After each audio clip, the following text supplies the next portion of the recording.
This is the worst client game I've ever seen in my life. This is the worst game client I've ever seen in my life. It starts, it's 600 by 480. And when you click on edit configuration, it opens the text file. You change that to text file. It changes to 1920 by 1080. And then the game goes in the cutscene mode. And so it doesn't even go back to and so it goes back to 600 by a 480. If I stop talking, it's because I've crashed. You should have a list ready of sleeper agents ready. Yeah, if you send a random sound bite, it's going to like be a mind worm. It's just going to affect me for the entire day. Just like how this is going to affect me for the next few hours. Because I have no control over what this is. And it reshuffles all of my monitors. Like this is why. This is Lunacid Tears of the Moon.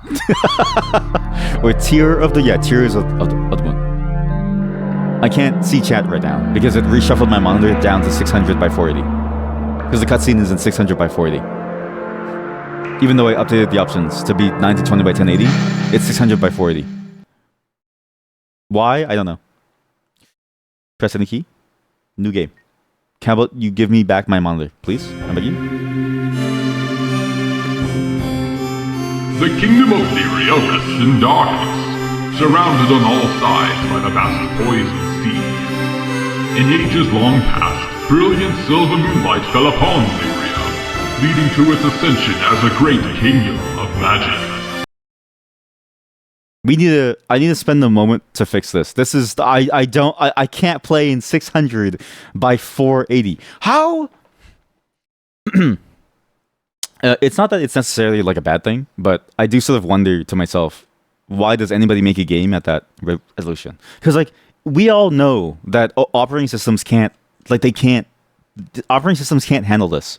You can't go too low because if you go too low, the entire thing just dies. And the problem is that it causes the entire display to readjust to a new resolution.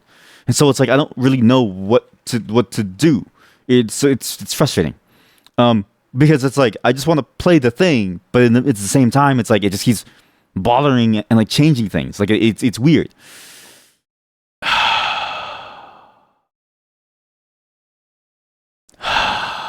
Just wanted to share something to help me with this problem after a recent update. Game keeps minimizing. That's my problem. Browse the local files to find the game X and right-click on it. Click the compatibility tab. Make sure that they run in 640 by 480 resolution is off. Also, turn off any other monitors you have connected if you're using multiple. You may not be... What's the point? Why do you do this to me? Why do you do this to me? Why do you do this? I'm begging you.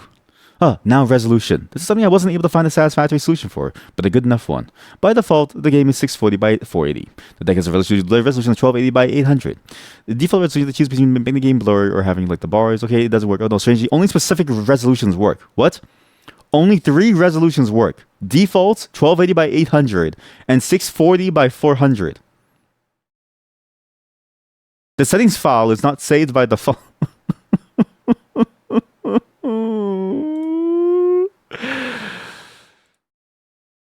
I get it. There's a sort of like art to the way that you make your own game. And it's like you can make your game however you want, but this is torture. Genuinely, I don't think you should do this to your game. I feel like you should just shouldn't you just get it to work?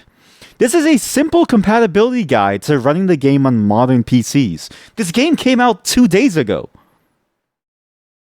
How is this even a problem? I don't know. Wait. This is why. Tears of the Moon is made with From Software's 25-year-old Sword of Moonlight Kingsfield making tool from 2000s. It's made with a game making tool from the 2000s. That's why this is a problem. Oh shit. The game was updated to include this solution. Okay, so the game already has this as a solution. I need to go to the folder and update this. Holy hell. You're going to say, did they go way too deep into this? I think they went way too deep. To be fair, again, it's their game. I'm just playing it. And so it's like they're free to do whatever they want. But I'm free to say that they maybe could have just not... It's just... Anything that fucks with the resolution bothers me because it fucks with everything on your screen and it causes a bunch of hangs for no reason and it feels like everything's crashing. Anyway, so there's a different video driver. So okay, so I'm gonna so in your Steam library, go to installed files, right? Copy over the dgvoodoo.configuration. You can force to upscale the resolution by opening it. Okay, here we go. Open with the new notepad, which sucks dick. It's actually the worst notepad I've ever seen. Text-based config file for dgvoodoo 2. This is I haven't heard of this. Voodoo is one of the many graphics drivers that came out a long time ago that people still have to play Diablo 2. I'm not even kidding you. So the fact that this is here is crazy to me. But it's like a compatibility layer that's been updated over time too. So it's weird. It used to be its own thing, and then it became like a compatibility layer. And then other old games have been incorporating it to like make use of it. But why? I just don't like, not to say that it's necessarily bad, but why? Why would you do this to us? Why would you do this to us? You can force upscale the resolution. No, I just want blue screen, disable screensaver. Don't do that. That's not your responsibility. Full screen scaling mode, unspecified. Stretch. It's all fun in games until games force resolution and refresh rates. Yeah, which isn't necessarily the fault of the game. It's just the fault of the fact that this thing is made like 20, 30 years ago. Well, we'll go windowed mode. Full screen mode false. Full screen mode false. We'll do resolution. There we go. Desktop resolution can be forced for dgvoodoo's internal calculation. These for resolutions that preset desktop other than... Huh? Desktop resolution, no, it's set to none because you can set the resolution over here. Set the resolution to 1366 or 769. 768. Okay? 1366 by 768. Okay, 1366 by 768. Yeah, it's not the game's fault. They just wanted to use this old tool that was used to make Kingsfield to make their game, which is commendable. It's the same way that people would use like the Pico 8, but instead they go all the way to use the like a real Game Boy, right? To do the thing. Like that's commendable in some way. I just hate it because it means that I have to suffer. Like, I suffer for their art, which in a way is probably indicative of the larger story of the game. So I'll explain what this game is once we get into it and once it fucking works. Please work. Okay, does it blend? It's windowed mode. It's looking good. Son of a fuck.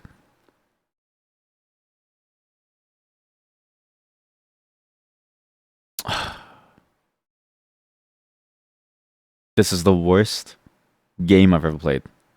Not because it's a bad game, but because I can't modify any settings because the whole thing changes my resolution. My fucking resolution is getting fucked.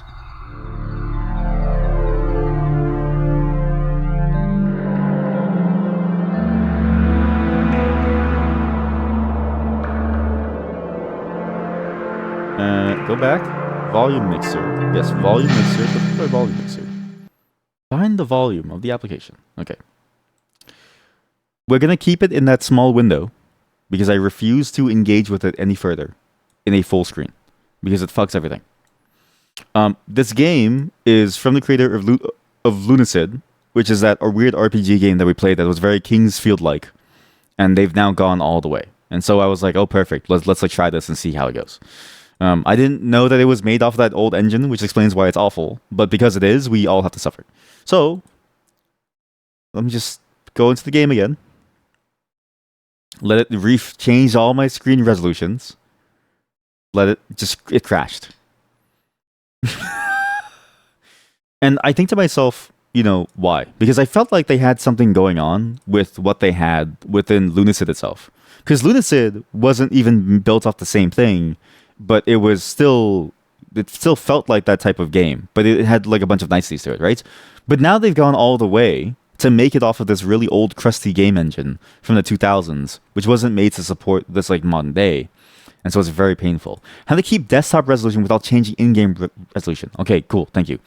Go to properties, find the file. I've done this multiple times. You want the tab to check your Discord, but it would mess with your resolution. One of the things is to set the in-game resolution to 1920 by 1080. You would know that many graphical issues pop up. What? Full screen fix. If you don't wish to instead keep the... Okay. See, should now open up in full screen without full screen attributes. Set full screen attributes equal fake. What the fuck does that mean? What? And the thing is like the creator of this game, this is just like this is on par with what they've been doing this entire time. I feel like because every single game of theirs is sort of like this.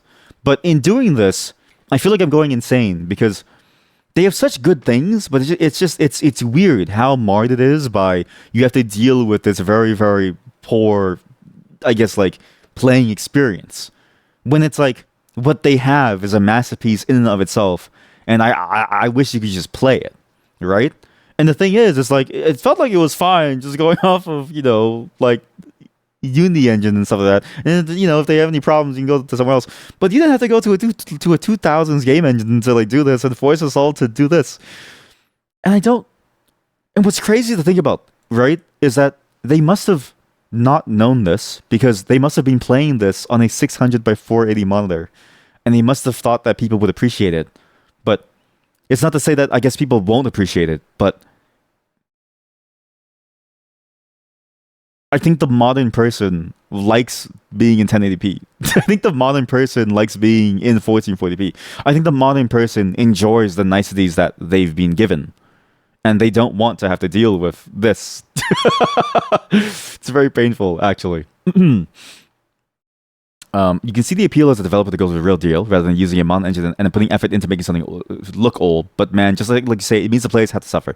Yeah, that's the thing. Like it feels painful because like maybe they would have to go through a lot of effort to make it work too. Like maybe there's some level of effort that they'd have to go through to make it even work on like a modern system. And so it's like, well, is that even necessarily good to do? Because what if it's like it like it's interesting where it's like how do I say this? If they had to put in the effort to make it playable, and it's like, then why even bother necessarily? Like, it feels like, is it the same effort no matter what you do? Because you have to make, it's not like the game comes with these assets by default, or maybe it does, I don't know. But the game mechanics and stuff, I feel like they had something within Lunacid already. So it's like, how much more effort does it have to take? I don't know. This is all this is all me extrapolating. But it's enough to make me go, I don't know if it's really worth it. Okay, let's see this. Okay, so I need to figure out what is this. It's totally up to you. Now, you look at the combos that appears the right sides, but then we got boys around the game. Okay, so stretch. Look at the wide. Okay, so we can't stretch. And feels right to this set. Okay, set scaling mode to stretch. Which all that changes back to is unspecified again. Okay. This might find out of place, but you found the Spore sex toy plagiarism thing again. What? There's other Spore sex toy games? Okay, so for context, I was watching their stream, Magnate's stream, on their stream, obviously. And then they were playing a Spore game where everything looked like a sex toy. There's more Spore sex toy games? What's the Spore sex toy game? How many Spore sex toy games can there be? Also, stretch mode. So, stretch scaling mode is currently unspecified. True B? No, put it to true. Okay, thing is, resolution is fake. And I need to change the resolution to 640 by 480. So 640 by 480. Not a game. You sent a picture. Oh, shit. Oh, as in you sent the actual sex toy. Holy hell. I can't show this because it's a real sex toy. But maybe I can show this. If I censor it, just very carefully. No, I'm not going to do that. I'm going to immediately get to the band. I'm not going to do that. So... yeah, so basically the whole thing of it was that there's a sex toy that looks like someone's Spore monster, and they posted on like Twitter saying it's come to my attention that this sex toy looks exactly like my monster from a Spore, and that they deserve some royalties. And I said this before, and I remember being inside of their chat, and I said this. I was like, when you go to Bad Dragon and you look at their sex toys, every single one of them looks like it could be a Spore monster, like and that's not. And that's no exaggeration. Every single one of them could be a Spore monster. Oh my god. Chat, it did not fuck up my monitors. There's a fix. But it's not on by default, and I don't know why. But there's a fix. Oh my god. We can play the game as I was about to say God, but he's not God. We can play the game like you're intended, without having to fuck around with it breaking my entire monolith. Like that's a lot of effort.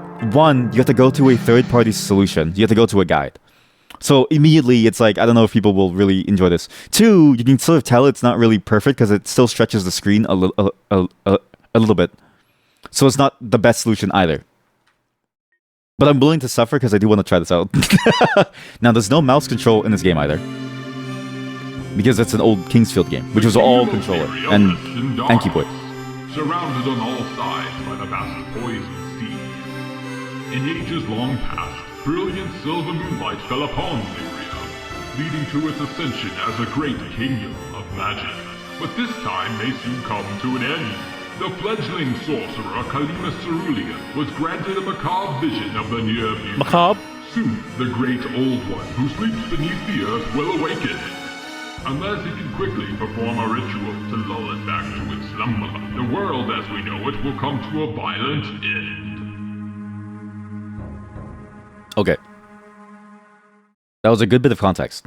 So, we played a game called Lunacid, which was this, but not this.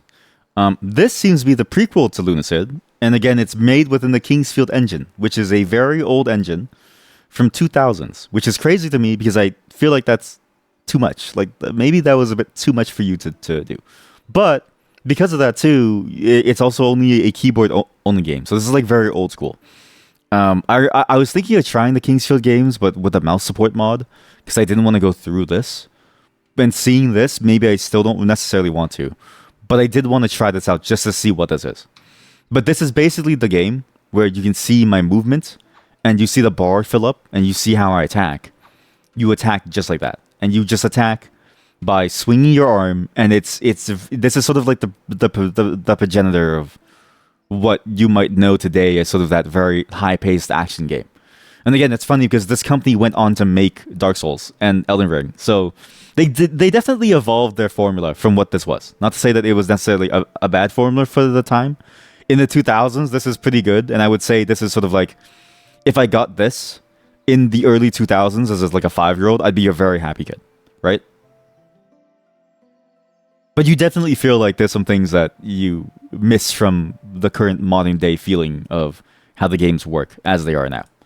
The volume is very low. Put it to max. And I wanted to try this out because it had Lunacid in the title, which was a very fun, weird game that I really enjoyed. And so I figured it'd be nice to play. I didn't realize it'd be so much technical effort to get it working, though. Because boy, oh boy, was there a lot of technical effort to get working. I needed to see the controls. There's a text file somewhere. Game manual.pdf. Oh, we can actually look at this. Look, we now look at the game manual. Wait, it's actually a really nice manual. And this is sort of the thing about these older style games where you need to go through so much effort to get it to work that it, in many ways, can make it feel almost... It tastes very sour. It can taste very not good. Because, again, I still do think like a modern audience enjoys 1080p, not because it's not because it's like a fancy thing, but because they enjoy just having things fit on screen and you can see things. I think a higher resolution is not a bad thing. And I think anything that forces your resolution to fuck everything over is not a fun thing to do. But that's more of a personal preference. But this is the manual about the game, the story. Lunacid Tears of the Moon is a prequel to Lunacid and takes place several thousand years before the main events of the base game. So this was mostly inspired by Kingsfield and Shadow Tower series. This game is built with Sword of the Moonlight Kingsfield making tool, which I've actually known about for a very long time. That they had this almost like game creator. And it was a commercial release, so you could buy it separately, I think, or it came with the game. I'm not really sure. But it's in similar vein, I think, to what sort of StarCraft and like Warcraft 3 did, where I feel like a lot of games at that time had their own map editor that they came with. Being tech from the 2000s and using its own strange file formats, my creation process were greatly hindered and limited, but I sought to use these limits to challenge myself and be more creative. And so this is the crux of sort of the divide between the consumer and the creator, right? And this is, I think, the ultimate thing within any creative venture, is whatever you want is not the same as what a user wants, which for a game is unfortunate because for a game there's an interactive element, whereas for art you can look away. But in looking at the art, you've seen it, and watching the movie, you've seen it, and like in watching the lighthouse, it's not that bad because whether it's like that, you can just push it onto like a large screen. But for a game, it's like I'm controlling it. I'm the one who's like managing the experience of the game, and so not being able to use my mouse, having my entire desktop monitor reshuffle resolutions, that hurts me, and also in turn the experience itself, because in a way these older games with their older control styles and the way that you would play them and go about them, the act of playing it and the way that you play it is a part of the experience. But this is just like, this is something that you will always will run into. It's like when we play those old Game Boy games and we recognize that those old Game Boy games are very sort of like limited in scope, even though it's made with like a modern tool chain and like by like sort of like a with the learnings of now. It's just sort of the realization that you can't get over certain humps at all without breaking what it is, right? But those humps, despite the fact that it makes it what it is also so detrimental to the experience because you need to reorient yourself as a user to like feel it. Yeah, games like Lethal Company have shown that lowest filters can actually work in 3D games. Yeah, and it's and even like control wise, I feel like we've played a fair number of games that have like these quote unquote like old style controls. Like Dissolution ST, the demo for that one, it was a purely keyboard based game, very old school tile grid based movement, similar to like Might and Magic or like stuff like that, right? Wait, is it Might and Magic? Whatever the dungeon crawler version of that was, right? And it can still work within a modern context. But it's when the technicality and the technical skill required to even begin to play the thing starts to go beyond zero, and it starts to mirror the kind of technical knowledge that you needed to have way back then to even turn on your PC. Because I would feel like back then, like even me using a computer back then, I remember when it took a lot more effort, but then also I ended up being a lot better at doing so because of that. When you have to go back to that time after such a good time of leisure, let's say, within the computing space, it can feel very jarring and very painful, as you heard from the beginning of my stream. And a lot of the appeal as a player of these retro style games that we don't need to leave behind modern expectations. Yes, creating a bit of how you remember old games, not how they actually were. Yeah, that's the thing, right? Is like, because this is how it was. This is how the games were back then. Is they'd fuck with your system. They'd be in a resolution that'd be really weird. The controls wouldn't work because there wouldn't be any support for certain like controls, right? Because this a game, you know, it's really made to be played with a controller on your PlayStation 1, right? And it gets a little frustrating to have to deal with because then it's like, okay, well, I wish I had everything but these technical issues. But at the same time, it's like this line says it perfectly. But I, not me and not you, chat, like neither of us, right? It's weird, but this is a game that they made for themselves, that they simply allow us to try. And so it's like, on the one hand, it's like, I'm frustrated that I had to go this far. On the other hand, it's like, thanks, I appreciate it. And so I'm not really going to look like a gift horse in the mouth. Because they didn't really have to do this. They could have just had the game for themselves. But, you know, I think it still is fair to be frustrated a little bit, just in terms of your own personal frustration. I'm not frustrated at them. And again, to make it clear, I'm not frustrated at them, but I'm just frustrated at the fact that it's very, very painful to like try and make this work for yourself. You check the community-made documentation for this tool, and the second chapter you randomly clicked on was just blah, blah, to do after the first sentence. Yeah, because this tool is really old. So one, it's really old. Two, apparently it wasn't very popular. Because I think it was only recently, there was some recent thing about it where it came back or something. Like there was something about it recently that brought it up in my memory that I was like, oh wait. And then the community did something for it. It's either they refound it or they remade it so it actually works again. I don't know. But there was something in particular about this tool in the modern day that was brought up on some, I'm pretty sure it was on Hacker News, but I don't remember why necessarily. I just remember hearing about it, and so that's probably why it's so fresh in my mind. But then it makes sense then why the community documentation is so low, because it's like, it's not like Doom, where I think Doom has had years and years of like real hype behind it and like a lot of love for it. something like this is like, and in many ways, many things go to the wayside. Even for say StarCraft One, right? All the development on StarCraft One custom maps is in Korea. Like outside of Korea, there's basically nothing. SCM Draft, which was sort of the tool to use to make custom maps in StarCraft One, development on it has been dead for years. To the point where there's a new editor for StarCraft One to allow you to do the custom code injections within the framework of the remastered version, or even like the original broken version, where people are making custom games within StarCraft One, and all of it happens within Korea. So it's like, it's just, I think it's just weird to me, or like it's just a reality that like not everything is going to be like Doom, where it's very well known, very popular, very very understood, and that it's probably going to be more like StarCraft, where these things are very niche within a single community in a single place, and you won't really know about it unless you're in the know. You honestly didn't even know that this existed. Yeah, exactly. And I didn't even know until like, or like, I didn't really know until that post, sort of like that this was still alive, or that somebody had a copy of it. Which, to be fair, I feel like there's like copies of everything now, all the way going to the beginning. Like people have archives of like everything, but yeah, like it's fascinating to know that this stuff is out there and it exists in these niche communities, in which and like it's there, but because it's so niche, there's no way to find anything about it. Like I still don't know how to find out anything about the Korean StarCraft map editor, the EUD editor, because there's a single thread where they translate it on a website that I think is currently down, and that's the only English resource on the entire thing. And I imagine this is probably like that too, because From Software is like they're not like an English company, like they're it's from Japan, and who knows how much of this is actually like in English to like use. So because this engine's age, it won't play quite well on every system, but I believe that these quirks will add to its placement as a prequel set in a more ancient time, which is true. But I want to remind everyone,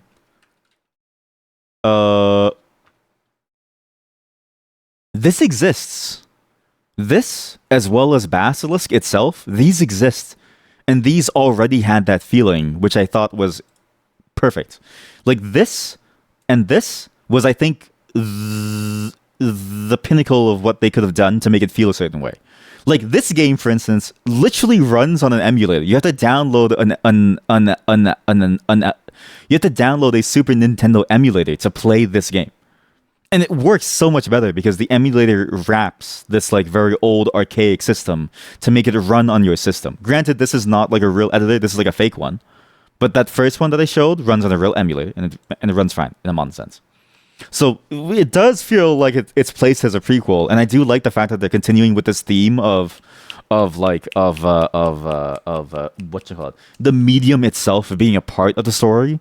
Which is something that I think they set within Basilisk, right? Which I think is a good continuation. But again, it's like some niceties are really hard to let go of. We're stepping into art territory here that goes beyond the game itself. Yes, I think that's a great way to like put it. Yeah, this is now more an art piece than it is necessarily a game. But that doesn't mean that it's not a game. It doesn't mean that it's any less of a game, but that it's even more of an art piece than any other game that they've made before. So. But at least it's nice to see how this all goes and what happened to make Lunacid the way that it is. We heard the story, kind of. I'm not going to read it again. Wait, actually, it's a different story. Wait, was the SNES thing actually a native SNES game that you need to play through emulation, or was it all fake, so to speak? No, it was a real one. So they actually made like a real SNES game that you had to play through an SNES emulator, and then you got like and then you got like and then there was also like a zip file in there with like a password. Like it was a really cool thing, but it's like, because it's through an emulator, you get all the modern niceties of your monitor staying stable. Which DG Voodoo can give you if only you look for the unfinished community guide on Steam to change the DG Voodoo configuration. Which I feel like should be by default, but I get why they didn't because of the art for it. But again, I feel like a fake full screen is fine. But anyways, just this is just me ranting. The Kingdom of Lyria sits alone on an island deep within the poison sea. Since long ago, a great one awoke and covered the earth in a corrupting miasma that was so powerful it melted the very surface of the moon as it rose above the earth, which is what led to which is what led to Lunacid and the events within that game. This resulted in silver liquid falling upon Lyria and bathing the Great One in a deep, dreamful sleep, resting at the bottom of a great chasm within Lyria. Several generations have come and gone since then, and Lyria currently stands as the height of magical enlightenment. And I thought that said poverty, but it's power. Let's see. The Lyrian sorcerer Calamus Cerulean was basking in the cooling glow of the moon within Kingdom Gardens when some of the silver liquid again fell. It struck him in the eye, giving him a brief vision of the potential future. The Great One will soon awake, unless more silver moonlight can be coaxed to lull it back to sleep. These are the controls. So up, down, left, right arrow. Strafe left. I don't have a numpad. We don't need a numpad. It's fine. Look up, down, 7, 9. Fuck. Who has a numpad keyboard anymore? No one! No one! Interact is space. Run is hold space. Escape is back. Pause is tab. Enter space is accept. Everything is space. Control is cast magic. Shift is attack. Enabling controller support. Okay, well, let's not bother with that. The game screen. Maybe I should do that, actually. Combat magic. Okay, yeah, okay, thank you. How can one survive without a numpad? Well, I don't play roguelikes anymore. When I used to play a lot of roguelikes, then I needed it. But now I don't. Though I do have a numpad emulation. So here we go. I have a numpad emulation, which kind of works. It's just kind of wonky. Oh, I get how this works. Okay, I actually get the feeling of it. I'll play with the emulation for now. Okay, so look down. Space. Show the moonlight forward. Take it? Yes. It's a very quiet game, actually. Is there a way to boost the volume? Let's see. It's weird because the cutscenes are... So the cutscenes in the game are mastered at, like, let's say, -1 to 2. And the game itself is mastered at like a -30 to 40. So gain by 9 decibels. Yeah, 9 decibels. And then I'll gain on my end by 9 decibels. This is the way to play. You have to, like, configure your entire system to play this game. There we go. But IntelliJ multi-line commenting and Blender hotkey. So with the Blender thing, I don't even bother. I just click everything. but the IntelliJ one, I use the Vim emulation, so I don't even need the numpad. Basically, I don't believe in technology. I think of myself as a techno wizard where I bend the rules of the technology to fit my needs, and I refuse to bend the need to the technology itself. Because I think if you bend yourself to your piece of technology, then you're a technocuck. So when IntelliJ IDE say that I need to use my numpad for, like, multi-line editing, I go, no, and then I just download an entirely different set of ways to manipulate your, like, editor interface to make it my own. And for Blender, I just submit and I say, okay, you're too confusing, so I'll just click on buttons. You're gonna have to ask ChatGPT to form an opinion on this.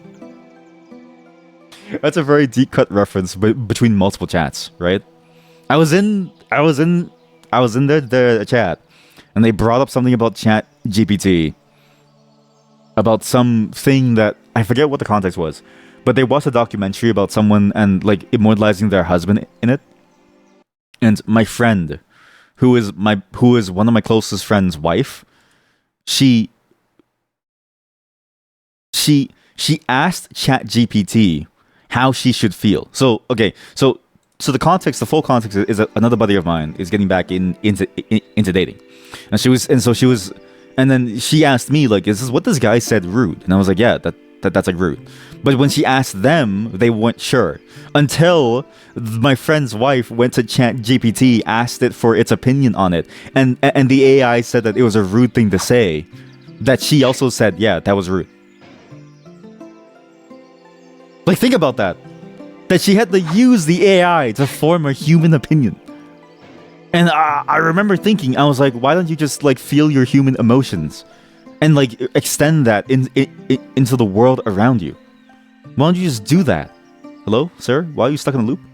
So the AI did say that it was rude. We didn't have the conclusion of the story arc yet. Yes, so it did say that it was rude. But what's funny is that she didn't think that it was rude until the AI told her. And then she changed her mind. Which says to me that she has no real fucking human... she has no human opinions. Like, this is... Okay, I want you to recognize this. My friend is married to her. Like, listen, I love them both. But you have got to have human emotions. Like, I don't know, man. Like, I just feel like this is okay. Look, to be fair, we're close enough that I can say this, right? I feel like you need real human emotions to grow through life. You can't just live your life submitting to the whims of technology, okay? This in the same way that I refuse to have a numpad and I will bend a system to my needs. I will literally configure my keyboard to support a game than the other way around. Or even like just modify the game to make it support me. I would rather I would rather sooner do that than bend my will to this to a robot that has no conception of humanity behind it. Which is in a way why this game was made. This game was made not to bend the will of the creator to the whims of the audience, but to bend the technology to form the vision in their mind of a Lunacid prequel. This guy's shoulder, oh my god, you can't even see the game, actually. You weren't able to see the game the entire time, and I'm so sorry. So, as a double whammy, I don't think this game captures well at all. So you know what? You get to see my entire monitor. You saw it? No, but you saw like a single freeze frame. You saw a freeze frame the entire time, because this game is too old to actually think. I was moving around the entire time. Capture split window? I was moving the entire time? Yes. Okay, well, this is the problem with older games. Okay, you know what? I have a new solution. Just don't mind what you're going to see. I know it looks kind of weird. I'm going to need to move the browser over to this monitor. The desktop 2. Move Discord over to there, because Discord, there's like a giant dildo on my screen to desktop 2. Keep the settings here. Move Reaper to desktop 2. Move you to desktop 2. Keep OBS here. Perhaps I should install a Windows XP VM to play this and capture the VM. I'm not gonna go through the VM again. Again, I've never used the VM more than I have for streaming. like really think about that. I've never used a VM as a developer more than I have than for streaming. That says something about either me or the state of the world. This is my desktop. This is the game. So I was moving around. I got a key. You can press shift to attack. It actually, again, it does run smooth, which is good because it's like a it's basically a 20-year-old game. But so who are you? Joe Verrill. Your name is Joe? I don't know if these people like in a fantasy setting having a name like Joe is funny to me. Because imagine you in a fantasy setting and your name is just Joe or Bob. It feels weird and out of place, but at the same time, it fits perfectly with the vibe of this game. You saw a video about Earl Grey, about a dirty Earl drink, a drink from Earl Grey and coffee. You tried making it, now your taste buds are confused. Don't ever believe anyone who tells you that coffee goes well with something else. Unless it's an affogato, like the ice cream and the coffee, it just doesn't work. Or like a tiramisu. Coffee only works well as like a solid flavor mixer, but not a drink flavor mixer, because coffee overtakes the entire thing, and then you only get hints of like this basically coffee is the dami mami, and whatever you include with it is the subby wubby. So tiramisu, the coffee base is the dami mami, and the cream on top is the subby wubby. But it's like the dami mami is topping the subby wubby from the bottom, even though the subby wubby is on top of the dami mami physically. The dami mami is on top socially, in like the hierarchy, even though she's at the bottom. You know what I mean? Same thing with the Dirty Earl. It's like the Dami Mami coffee sort of like meshes, like basically overwhelms the like Earl Grey, kind of like a snake would, in the way that they would like, crush. Like you ever see a snake like crush like a small animal? Same thing, but with the coffee Dami Mami to the subby wubby Earl Grey. What the hell did you walk into? So, well, it's an explanation on how topping and bottoming works, and then what the subby wubby to Dami Mami interplay with like coffee is. Okay, coffee is a flavor. Dami Mami's everything. Topping from the bottom. See, someone learned something. Okay, not everyone knows that you can top even though you're physically on the bottom. Brings you back to you gay. Don't straight explain to me. You're right. I'm sorry. I won't straight explain to you. Actually, you know what's funny? All of you should be saying this to me. Actually, the majority of you, because many of you are gay, like actually gay, and I know that many of you are like actually gay, but it's like you never say these things to me. What's funny is that the gay portion of my chat that's actually gay, they just shake their heads and they go, "Yes, good job for explaining," but they never correct me. And so when I say something that's like wrong, they just laugh at me. I've never topped from the bottom. I've topped. I've never, you know what I mean? I've never been topped from the bottom. Any gay chatters in the chat? It's literally like 80% of chat. Hello, Calamus. Yes, the library is open to all. However, what did you say? No, we cannot risk any more bopping about the aqueduct. Bopping about the aqueduct. The magic seals that keep it up are much too fragile. What did you say before? No, Calamus, I will not change my mind. No, Calamus. You're so lucky I can't churn any faster. Get hit. Can he die? He doesn't die. Okay, well, he doesn't want to open the aqueduct. I'm assuming the conversation was that he wanted to, like, go through. You're not going to indict yourself in Twitch chat. There's nothing wrong with being gay. There's nothing wrong. I need to remind everybody there's nothing wrong with being gay. When you say that you're going to indict yourself, it makes it sound like being gay is awful, but being gay is fine.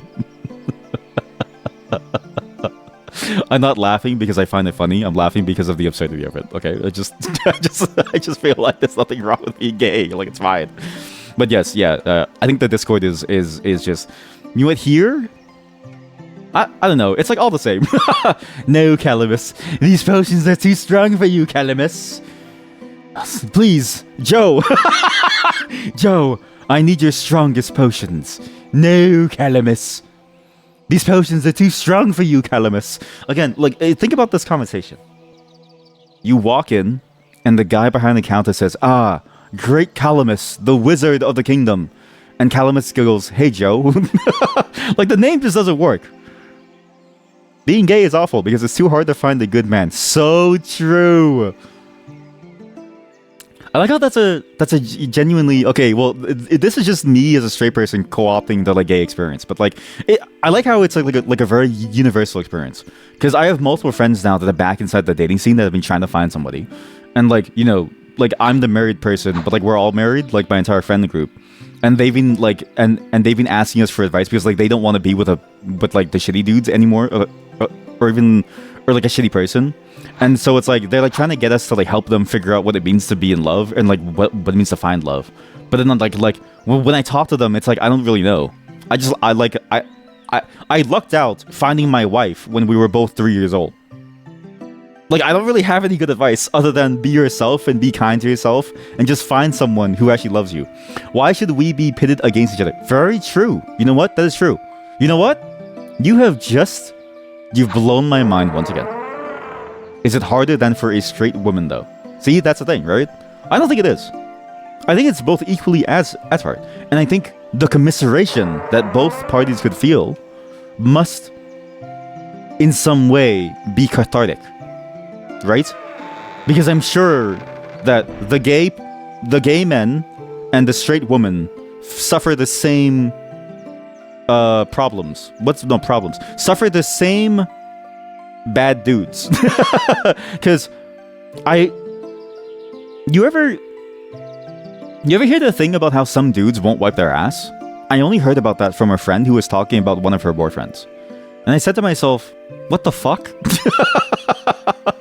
And I was like, and mind you, she's like now in like a long-term, basically like a marriage, right? But I was like, why did you go through that? And she was like, I don't know. I was like, why would you suffer that kind of lifestyle? And like, how do these people exist? And then it made me realize that the world is much larger than you would ever believe. Locked up with a no-ass wiper. Yeah, that's the thing that like really got me. So basically, what I'm saying is, you ever been with somebody who's never wiped their ass? Because it was, when I learned that, I was like, Jesus Christ. Hello? Welcome, Calamus. This guy has a cool name, Stelius. What can I get you today? Your shop? I have 60 coins. I can get a short sword, a rapier, an arming sword, or a Lyrian longsword. Mapping mirror. I'm assuming the mapping mirror maps the world.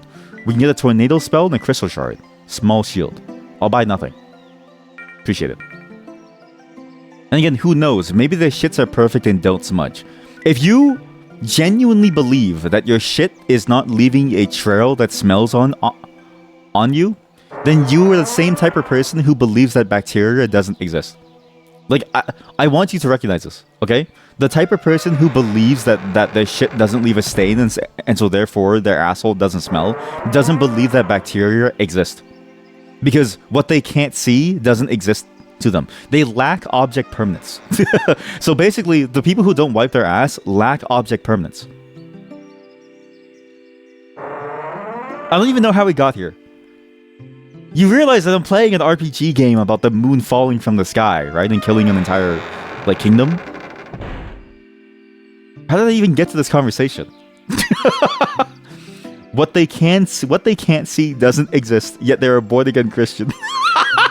Okay, that's a very deep cut phrase, and that is a +2 commentary on, like, you know, the intersection between those who wipe their ass, those who don't, and those who are Christian.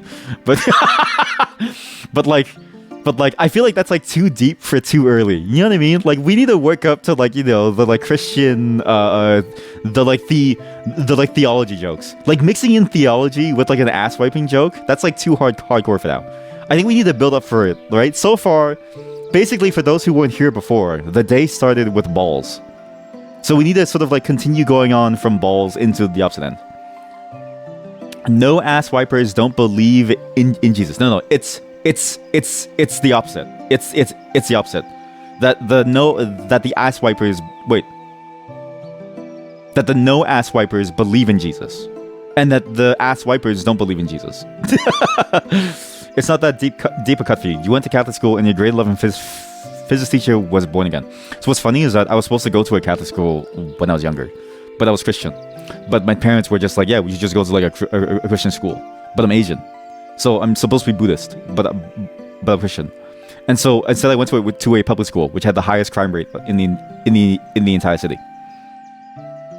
My whole life has been a series of like educational decisions that has simply gone more and more downhill over time, and a confused identity growing up, only to realize that yes, I am just weird. Tulipa, oh my god, is that Dua Lipa? Oh, Tua Lipa. Hello, Calamus. Can I get you anything? Yeah. Jasmine tea, chamomile tea, oolong tea. Why do you sell tea? We'll buy the tea after, once we get some more money. I don't know how to get cash. I don't even know if this game has fighting, mind you, because Kingsfield has fighting, but the monsters respawn, so you can kind of farm. But I don't know if this game matters for like farming. And she only has 32 teas. Does she sell a dirty Earl? Okay, right. That's how we got here. It was a Dami Mommy coffee statement. Yeah. Hello. Amisa. It's a Yusa. Hello, Calamus. I think I can feel our kingdom fading. And if I strain my eyes, I can even see it. Is it because you have no eyes? Like, is that what you mean by that? This is a weird game. Also, the keyboard controls is kind of annoying. So, I have a split keyboard. So, when you see me sort of like feeling confused about how to move, and you see me moving in a weird way, it's because my keyboard is split. So, half my arrow keys are on my left hand, half my arrow keys are on my right hand. So, the way that you see me play, right? I'm using my left two fingers to look left and right. I'm using my right two fingers to like move forward and the back. And if I close my eyes, the kingdom disappears from my vision entirely. Yeah, like she was... I feel like this game is listening to us. Because to have her appear, after I just talked about the lack of object permanence in some people, says to me that this game is injecting characters live directly into its code to react to what we're saying.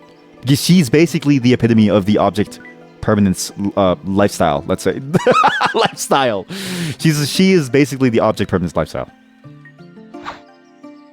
Christianity is actually the dominant religion in South Korea, for instance. It's not that far-fetched for some Asian countries. Yeah, it's not, yeah. But for Vietnam, it is. Like for Vietnam, it's like I think it's 30% is Christian or something. Some number around that like ballpark. So for me, it's like we're the weird ones. But it's also because of the war and like the southern Vietnamese versus the northern. That's a whole thing about it. I'm not gonna get too deep into it, but it is there. A hidden door. You saw a last name recently and thought that sounds made up.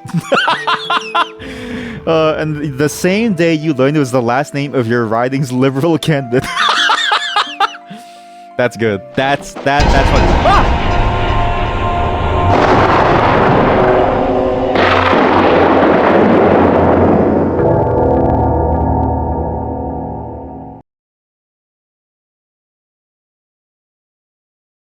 It closes when you it gives you a skeleton jump scare and then closes when you die? This might be the best game I've ever played in my life. This might be feet. Okay, that's it. The feet is going away. You've just lost feet privileges. That's worse than combat. Oh man, this is the best old worst game I've ever played in my entire life. You didn't just die, you got ruined. You got ruined. And the worst part too, it was a secret chest. So it baits you in believing that, oh, you found something cool, only to have you die. Like you suffer the indignity of like having been jump scared. That's messed up, man. I got caught by a mimic. Okay, is it a mimic if a skeleton pops out, right? Like what is the taxonomy of a mimic? When does the chest end and the mimic begin? Is basically what I'm trying to say. Does the chest and the mimic begin at the same place? Like, how does that work? Sound effect volume. Oh, okay. I'll change the game volume to 1000. Sound effect volume by 1000. This should work. Because the game is pretty quiet by default. The creator watching clueless streamers die in the game. You thought the skeleton was me. I'm the mimic. Okay, you get the feet again. Well, you don't get the feet. Uh-oh. I fell for the oldest trick in the book. A free chest. Look, it's behind the wall, and you're telling me that the free chest behind the wall is a bad chest? I feel like that's a needlessly cruel thing to do to someone, right? And if you have me on Steam, you can't send me a message. I'm currently offline. So, it sounds better. Oh, we had to restart. Oh. Ow. The kingdom of Lyria rests in darkness. It's too loud. It's too loud. It's too loud.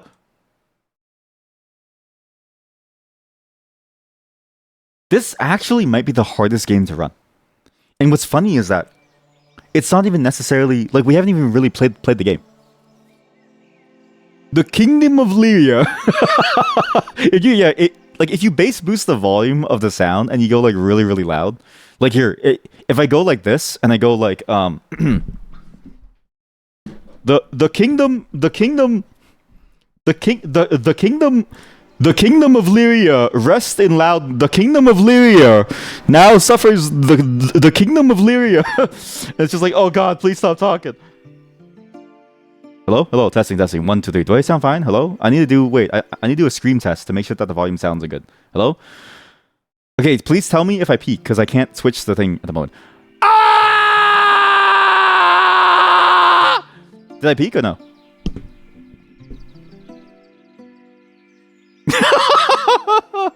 Did I peak at that scream or no? Like, did it sound fine? Did it sound good? Because it's meant to sort of like kick it back.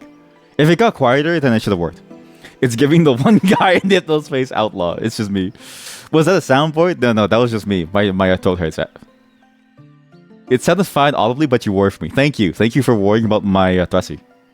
You don't really get... See, this is the thing, right? People don't really feel concerned for people's thrussies. Sounds fine. As like blood drips from your ears. Yes, it sounds fine, streamer. I can hear you just fine. Sword of Moonlight, sure. So, okay, so we redo everything. If you ever ask where I live, it's not parasocial, it's a welfare check. The ultimate parasocial viewer is they mask concern for parasociality. Or they mask parasociality with a vague sense of concern. Oh, did you have a good day today, streamer? Oh, you would feel so much better. In fact, I can get something for you. Can you give me your credit card number and the funny numbers at the back so I can pay for it? It's like I know what you're doing. You can't fool me.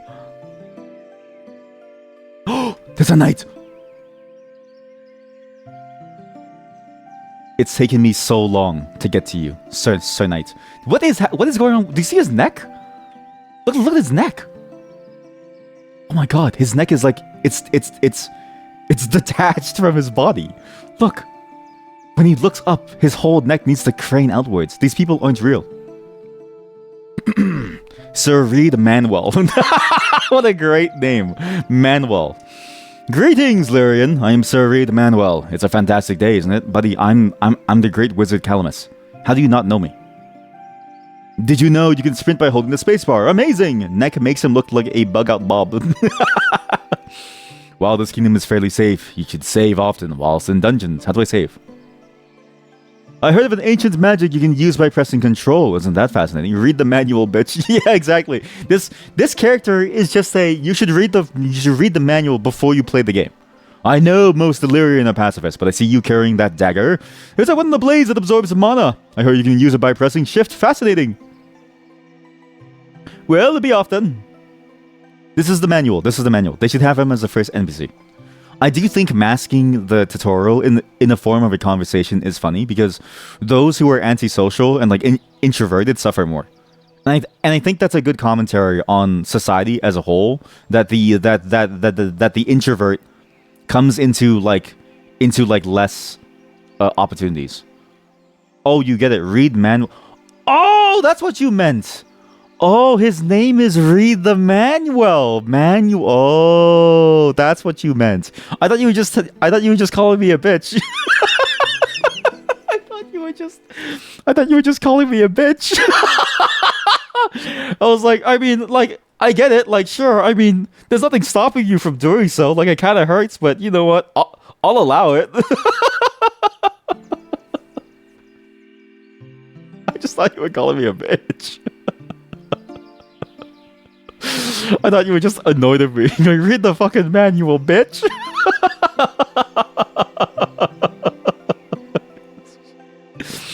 Oh, that's some top tier stuff. That's good. That's really good. That's some top tier stuff, chat. This is we are currently on a good comedy to minute ratio. Like, our comedy per minute ratio is pretty high.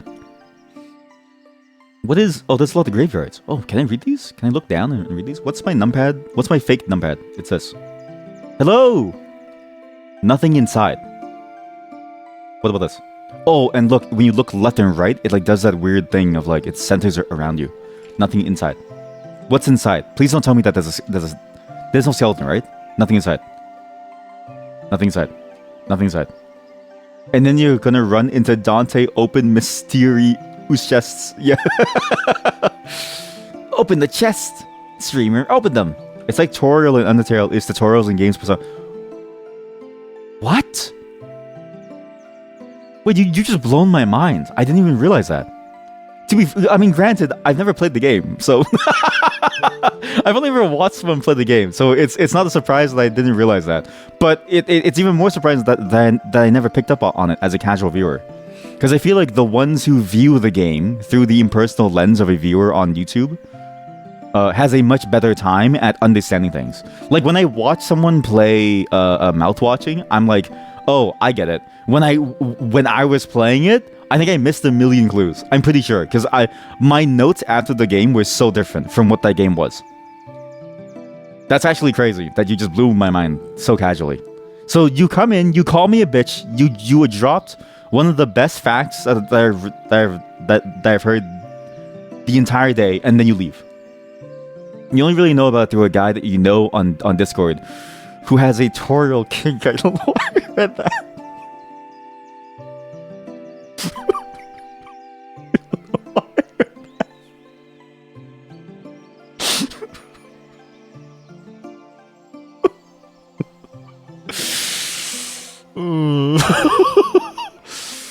Bam, direct hit. It's just I can't predict anything, you know? Because I read the sentences word by word, right? So I don't know what the next word is. I can't catch myself often. Like, I catch myself if it's really bad. But because I read word by word, I don't know what it is. Only long sentences does my brain sort of like try to read to the very end. It did reach the sky, but only briefly as my miasma ate away at its metallic coating. I saw what I believed to be the kingdom of the sky. It was beautiful, but I saw no life upon it. Hollow, floating wizard spires lazily hung in the air. I wanted so badly to see any sign of life, but nothing. And then only darkness as my mechanism broke from the strain. Maybe they do live up there. Or maybe they all died. That reminds me of how there's an ending in Lunacid where you go to like a weird moon-like area and you're just there with like copies of yourself. But that was good. That was a +2 hit. Critical hit! It was, by my account, the first age when one might brave the miasma and soar beyond it. I had read of a caste of wizards who had all attempted this adventure in seeking to establish a kingdom bathed in sunlight, which we know in Lunacid is the Golden Dudes, the followers of that guy, who end up taking all of their eyes and brains to go to the real world. I expected them to return someday, but they did not. I made so many attempts to reach them, but all ended in failure and me narrowly avoiding death. Desperately, I made the periscope. Actually, now that I'm thinking about this, I think I understand what the creator of this game was trying to do with this older medium. It's not that they're trying to capture the feeling of the older game. So for those of you who don't want spoilers for Lunacid, it's too late and you should have looked away from the very beginning. But in Lunacid, there was a weird, interesting angle, and this is sort of an angle throughout all of their games where there's this element of the game having a passageway to the real world, the god of chaos or whatever it was, coming to the real world to enact some madness on us, right? It's like very Lovecraftian in its sort of inspirations.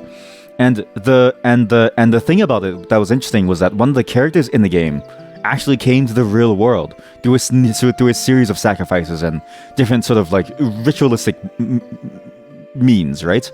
Our character can actually do the same thing and they go immediately mad because they're filled with a sensation that they weren't aware of.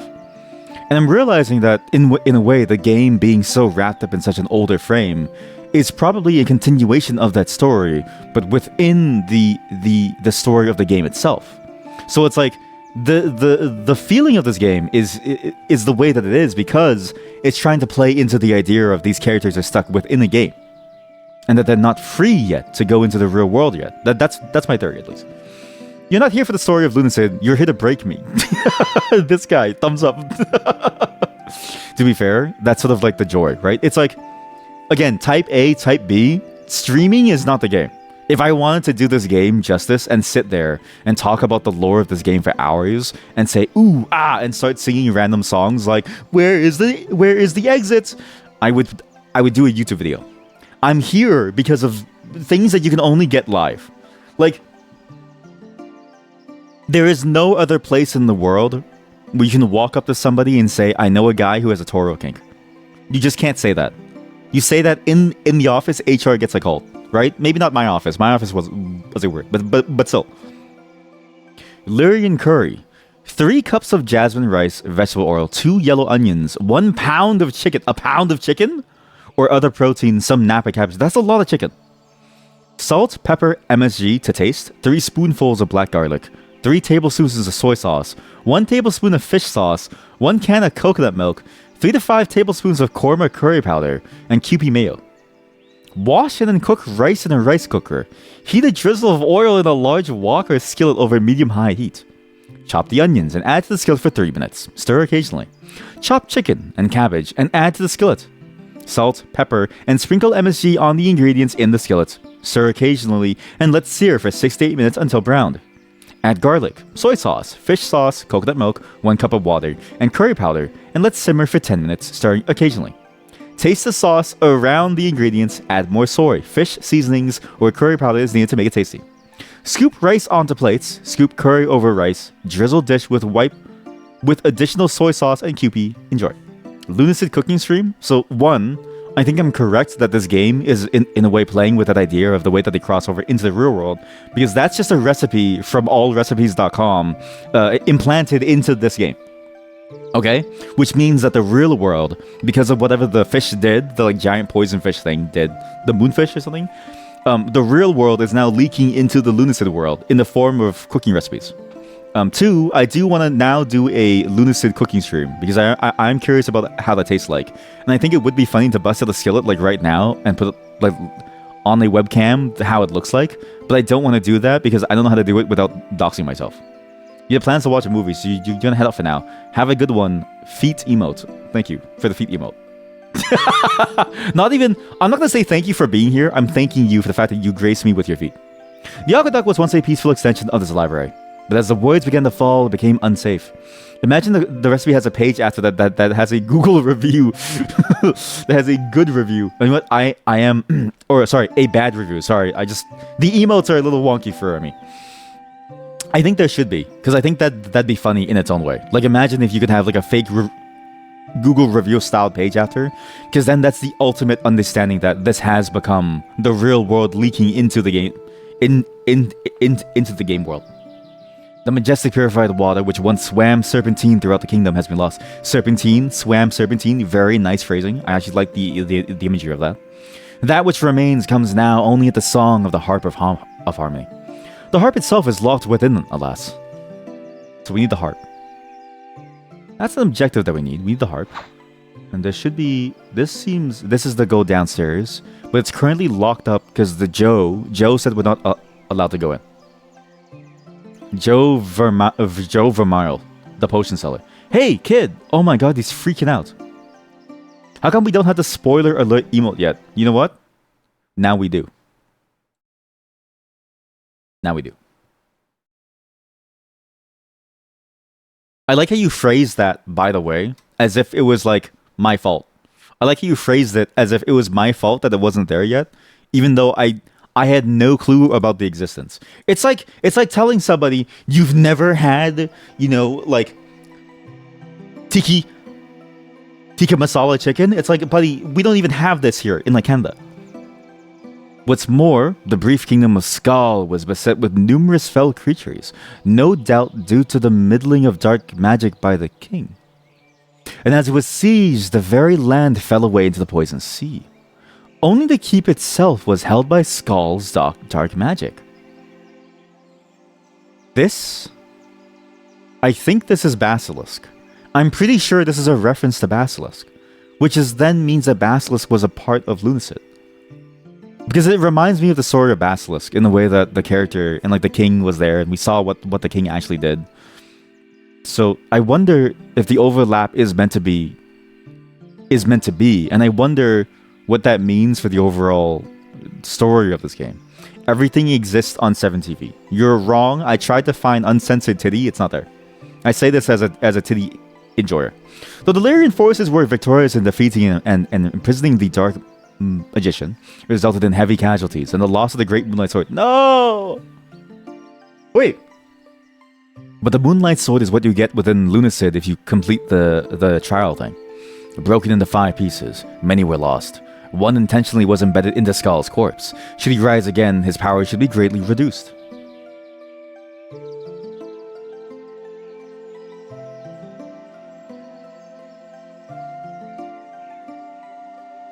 He's freaking out. Hey. Hello, sir. Enjoying the library? My name's Dadel. I'm lucky old Mr.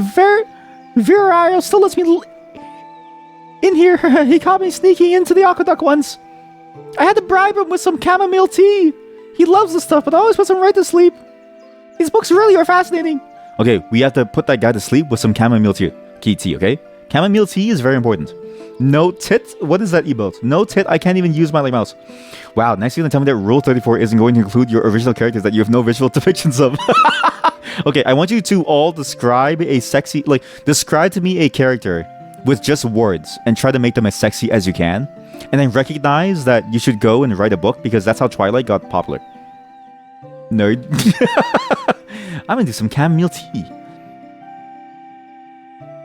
Because once you've mastered the art of lustifying ink and pen and paper, then you've basically hit the end game of your writing career. Because writers, I want you to think about this. A Song of Ice and Fire is just a continual effort by George R.R. Martin to write the smuttiest thing that they possibly can with just words, only to fail and have to resort to making a TV show. Think about that. If he was any better at writing the smutty scenes, he wouldn't need the TV show. He would decline the TV show because the book would be his like masterpiece. It's Hebesad. Oh, it's Hebesaurus.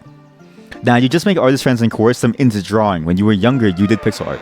I like how that sentence could have gone like multiple ways. And I like how you say specifically that you coerce your friends into drawing smut for you. There's something funny about that. But also, this is why I want artist friends. But the problem is that I do have artist friends, but they're like normal friends. Like, I have normal friends, and then I have like friends. Oh, no, not smut. Not smut. So what's the point of them? Real CEO mindset. Buy my shitcoin today. Just real CEO mindset. I find employees and I make them do things for me. Real CEO mindset.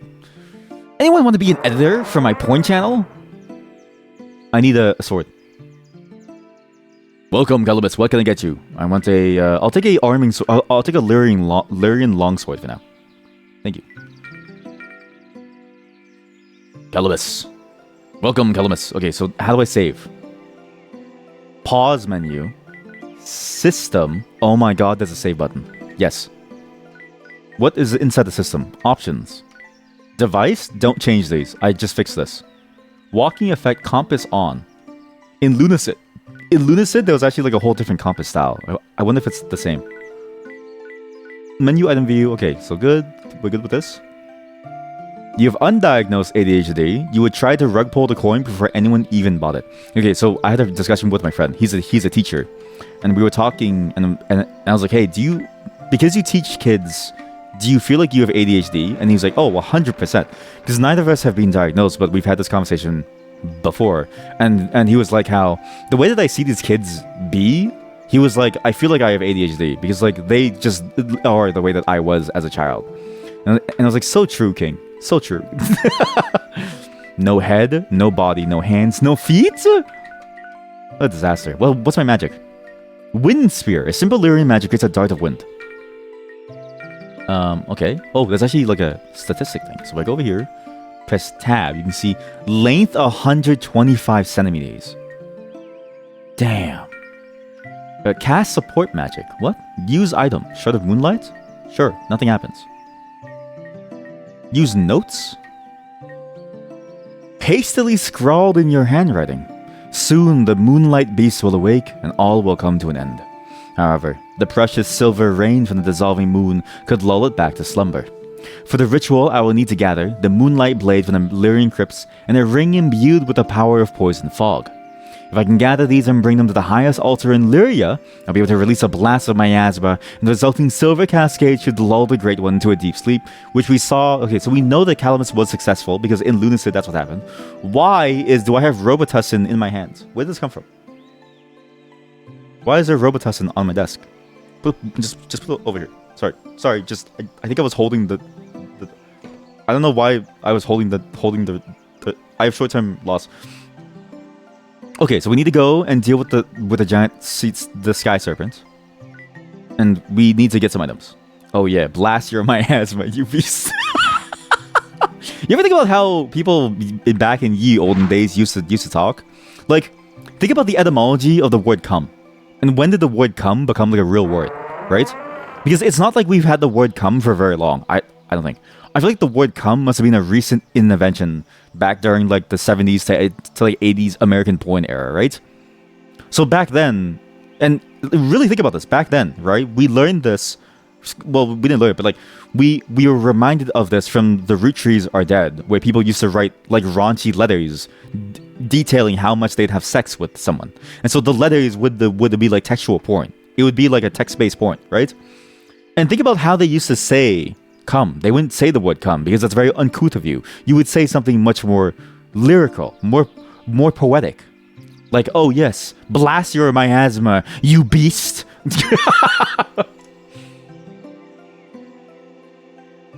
We should spend a day writing old English love letters where we try to make it sound as raunchy as possible without using modern day parlance, like cum or nut or jizz. I can feel our kingdom fading. If I can strain my eyes, I can even see it. Oh, sorry, Calamus. You know I get caught up in my existential dread at times. I feel dark forces at play, beneath the ground, in the air, and in my very blood. Oh, sorry, I'm doing it again! I was told by the little magics that you seek the Moonlight Blade, yes. I may be able to help. If you can fetch all 5 pieces, I can reforge the new. Really? Well, thank you. I've heard a rumor that the shards reside in the lost kingdom of Skull. It long ago fell apart way into the poison sea, and now the path is sealed, I'm afraid. Only a water crystal could dispel the barrier, and those are scant to come by now. The water crystals used to be found plentiful in the mines, but that's been abandoned. The water crystals... Okay, so we can just use her. A lot of swear words are short and abrupt because they were the normal Anglo-Saxon words until the Normans came and said those words were vulgar and disgusting. POV, you grace upon Twitch chat for the first time? Terrible, disgusting creatures, all of you. You believe the C word is an example, but you could be very wrong. I wonder, you see, that I think that makes sense because Australians say the C word like they live and breathe. It's like the air that they breathe is they say the C word constantly. Oh, seed is good. Yeah, seed is a good word. Yeah, I feel like seed is a universal phrase. Like, let thine seed enter thou thrusty, and blossom into the greatest flower that is our child, my love. Oh, yes, my dear. Plant thy seeds deep within the crest of my meat pocket. Deep into the crest of my, deep into the crest of my meat, deep into the crest of, deep in my bosom, deep in the crest of my bosom, such that, so tender and delicate like a sweet apple pie. Socialist smut about the fruits of your labor. That's good. That's really good. Holy shit. Yeah, socialist smut about the fruits of your labor, quote unquote. That's good. Chat, you're on to something. How do I go inside? The button doesn't work. Chat, I want you to write that. And I want you to think about what that means as like a phrasing. I want you to write that. And I want you to talk a lot about the hammer and the chisel, right? So use the hammer and the chisel motif as a euphemism for like the hammering that you're going to do to someone's pussy or asshole. Like, I don't, it can be anything. Holy shit, this rock is going down. Workers of the world, undress. POV, your CEO who's had way too much power. Workers of the world, undress! I can see that being like a phrase within an oligarchical society. Like, your oligarchy, ruler of your corporal nation state says, workers of the world, undress. It's time for your new uniform. My cum. Strip the fabric that exists between you and me, for you will wear your new uniform.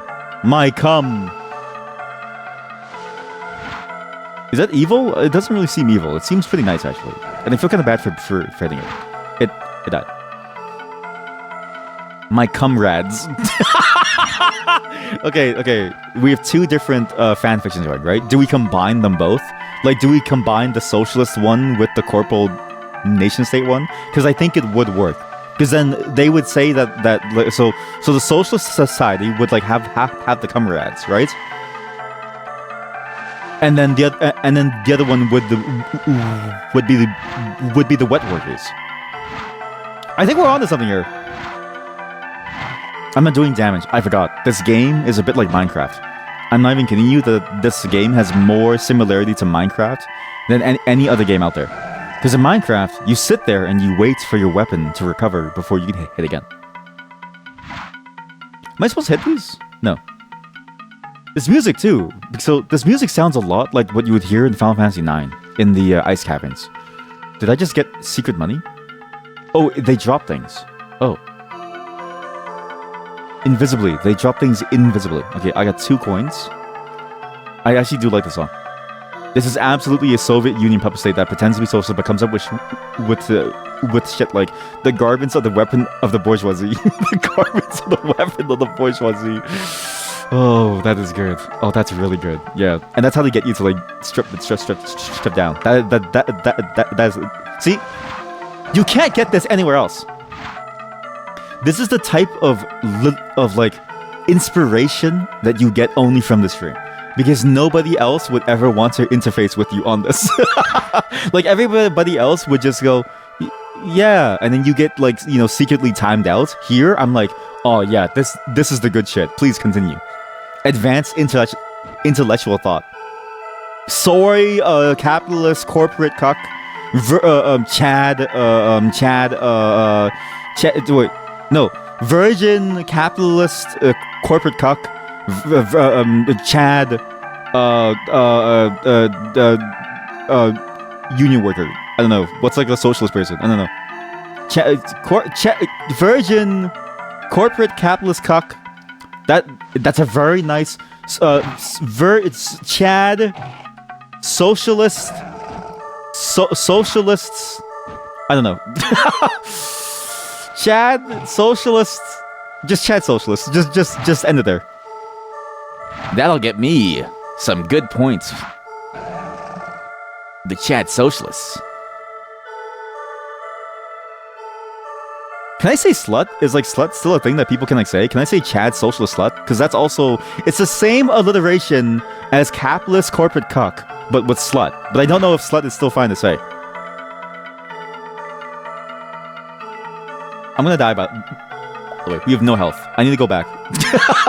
This game is punishing. I didn't realize how punishing this would be. And I don't think there's a single healing button. Although maybe there are healing items, but I don't know if that's really good. You have nothing to lose but your chains, unless you're like into that. I am, so sadly, no.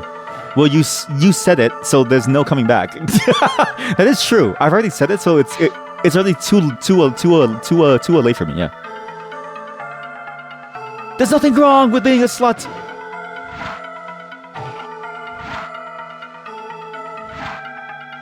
This is torture. I can see why we don't play games like this anymore. Monoshroom, take it. Level increased. Not to say that it's like a bad game, but when I played Lunacid, I was like, yeah, this definitely feels a lot better to play. And that game was already kind of rough in many different ways in the way that like the mechanics worked. Like it definitely felt rougher than you would think from a modern RPG, because it was meant to be sort of like slightly cumbersome to feel sort of accurate to what the time was. But this is like, it can be a little frustrating to play this one. My class is Mage Fighter, okay? How can I just be a better fighter? Cast support magic, no. Change equipment. So I got a Mana Potion, which isn't very helpful. Okay.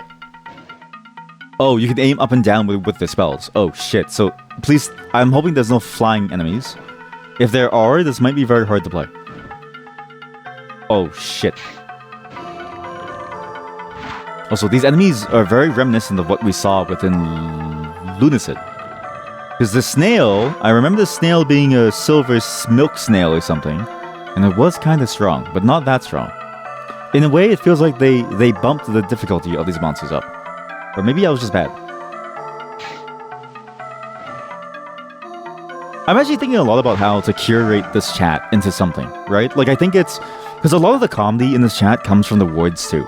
And I wonder to myself, I need to somehow preserve all of you as well. Not because, you know, like, this is not like an ego thing. I just think sometimes you all say the darndest things. And I think the world needs to know that I'm not the one that's a crazy talking about this. Because I think in many ways people believe that I'm the one who says these things. Because in the VODs, like, you don't see the chat on the screen. You only see it if you're here live. Which is fine, but then it like leads to this reputation that like, oh, like, why is he saying stuff like, this is absolutely a Soviet Union puppet state that pretends to be socialist. It's like, whether you like, there's missing context for where that comes from, and because it comes out of my mouth, I don't know if it sounds funnier or worse, but it definitely adds something that's like different from the source. I think preserve, yeah, like jam, or like a body. I think all of you should be preserved for posterity.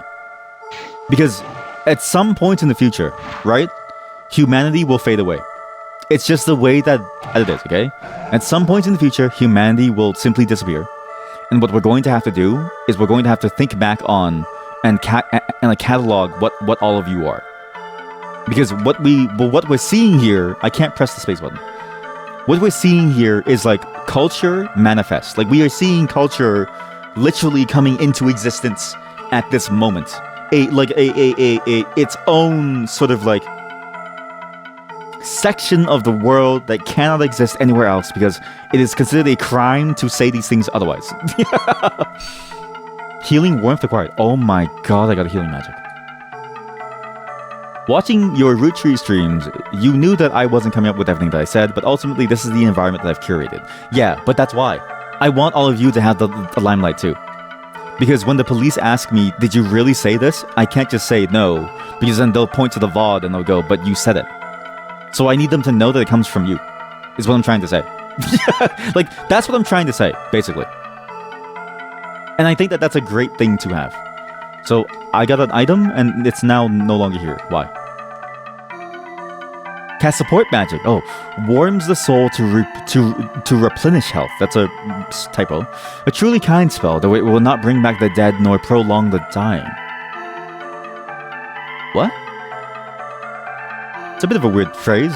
Will not bring back the dead or the dying. I mean, it makes sense, but like it's a bit of a weird thing to just say. But also, I am glad that people do know that I'm not the one who like says these things. That it just seems to like appear. But I will say it is funny because if you watch my streams, not sort of thinking about that, it does kind of feel like the words enter my mind and simply fade away. Like if you, because the VOD viewers have no clue. The VOD viewers, I didn't know this, but there was a dead Twitch link for like the last couple months. So I only just updated the VODs on the videos descriptions with the bulk editing tool to have the right link to the stream because it was going to the old link. So for like maybe months, they had no clue that this was even real. So like somebody was watching the stream through VODs and they were trying to probably find my stream and they're like, I can't find this person's stream. This is just something that he's just saying. Like this is just, it's just me saying these things live. And I want you to like think about that. That you successfully accidentally gaslit me into becoming who you are. It's a charitable interpretation that me saying something out of pocket and then laughing hysterically at myself. Yes, but I do that often. Like, see, I just did that now. I find myself funnier than you could ever imagine because I'm not a narcissist, but I just find myself funny. Some of you are too cynical for my lifestyle. Some of you are too cynical to understand that I like myself more than you would think. But I'm not a narcissist. I'm simply... I'm in love with myself. That's... yeah. What's this? What is this? It's like shiny. Or it's a hole. It's like a nice hole. So, okay, there's a locked gate. There's a way back there. There's 2 lock gates now. I'm assuming this is something that we need to put inside at some point. Or maybe it's like a well of water to heal you. So the snail has to go.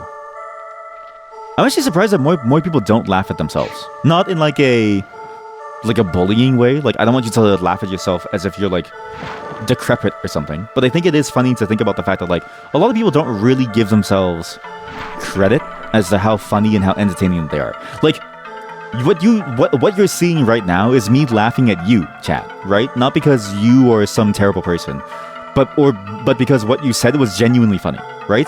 That is to say, if anybody else wrote it but you, I think you would laugh at it. And so that's why I think you should feel free to laugh at the things that you write. Like, let me find this. Let me find the image. Just let me find the image. Not this. Wrong image. I wrote this. Not this. I wrote this one night. And I couldn't stop laughing at myself. Don't sully your sultry souls, my silly little slut. And I laughed. And it wasn't like a chortle. It wasn't like a snort. It wasn't like a passing of air from my lungs to the outside world. In a way, passing on sort of a piece of myself to the world. It was comedy. It was comedy manifest. Give me a second. I'm gonna respond to my wife. Can you believe that I'm married? Okay, I'm back. Just keep this. Okay, don't keep that. Giggles slash me giggles. I know I can be funny. Sorry, I just said that within the first tense, but I need to remind people that though I feel that way about myself, this is somebody just realizing this about themselves. You can be funny, but you just instantly regret half of your attempts to be funny. It's part of why you ended a Let's Play series that you tried to do. You know what? I can't blame you because I do feel cringe in every moment of my life. Like, I want you to know though that there is never a moment where I don't feel cringe, right? This gives me a lot of slash and stab defense. I think the key is to recognize that no matter how cringy it is, basically, things will never not feel cringy, I don't think. Like, I genuinely think there isn't a single way to not feel cringy in whatever it is that you do, even if it's actually genuinely good and like funny. It's just the way that life is, I think. Life is about cringe. And accepting the cringe is sort of a difficult task in and of itself. And then realizing that any effort is a series of missteps that is pocketed by a small, increasingly vanishingly small amount of successes. Like, the amount of successes that you run into is a fraction of your total efforts, right? So in the words of the ex-Canadian Wayne Gretzky, that's a very deep cut joke. You miss 100% of the shots that you don't take. So therefore, I think it's worth it to fail because sometimes you succeed, and if you have an editor or you edit for yourself, you can compile those into at least a 5-minute video. Hopefully 10, so you get ad revenue. The other part was you finding the game itself increasingly cringe. More people should feel free to drop games. I have dropped so many games because I thought they were cringe.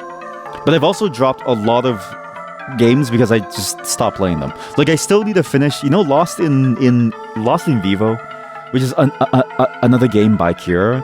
I still need to finish all the side stories with all the like dogs and like stuff and like all the weird sort of memories of the character going through their like life.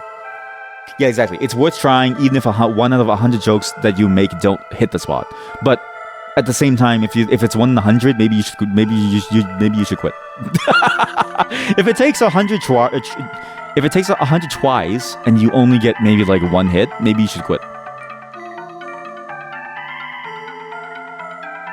You miss 100% of the shots you don't take is now a Michael Scott original. Thank God. I'm so glad that Michael Scott co-opted it ever since whatever happened to Wayne Gretzky. He's gone downhill badly. Leather shield feet. And it isn't even like a trade war thing. It's just weird how he just follows that very hateful side of the world. It's very odd. Where is my bone shard? That's my bone shard? What's my bone shard? How come I can't use it? It's the head trauma. Honestly, yeah, sometimes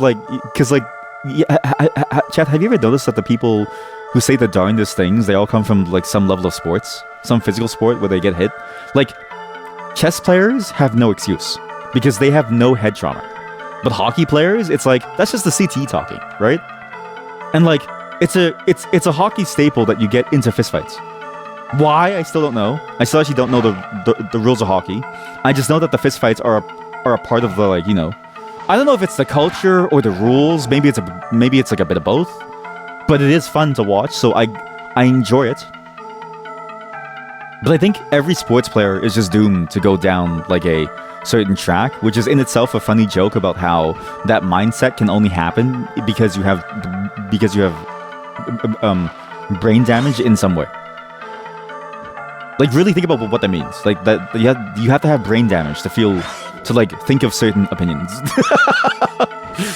Also, this plant was inside Lunacid. It's a lot scarier here, and a lot stronger. Ice hockey is the only sport where they deliberately draft players to fist fight each other. You're forgetting about MMA. MMA is exclusively that. However, you're correct that there's no such... A broken shovel is holding the buried place. Remove it. The input in this game is weird. Like, you see how I'm like stuck on these menus for a long time? It's not me. It's like the game itself. There's something weird about the way it handles the input, where it's like stuck in some way, and you have to like move the menu up and down and spam the buttons until it finally hits. It's a very weird issue. I can go back now though, because we actually got a fair amount of money. We got 15 coins actually. I'm broke, but we are safer than we were before, and I do want to make some sales. Mixed martial arts implies the existence of mixed martial sciences. That's pretty good.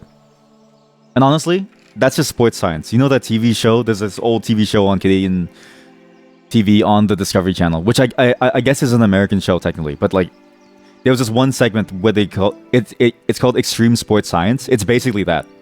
Just a bunch of dudes watching other dudes punch, and they say that it's for science, but we all know what it's really for. Where is the shopkeeper? Yes. How it's bruised.